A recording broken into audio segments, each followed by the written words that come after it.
जिच्यामुळे शिकली दिनदुबळ्यांची मुले, जिच्यामुळे शिकली दिनदुबळ्यांची मुले, ती ज्ञानदाती, ती ज्ञानज्योती सावित्रीबाई फुले. सूर्याप्रमाणे तेज दिसणारे व्यासपीठ, चंद्राप्रमाणे शीतल छाया देणारे गुरुजन, चांदण्याप्रमाणे चमकणारे माझ्या मित्रमैत्रिणी, सर्वांना माझा नमस्कार.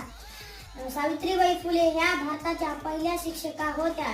त्यांचा जन्म 3 जानेवारी 1831 रोजी सातारा जिल्ह्यातील नायगाव येथे झाला. सावित्रीबाई व ज्योतिबांनी 1 जानेवारी 1848 मध्ये पुण्याच्या बुधवार पेठेत मुलींची पहिली शाळा काढली.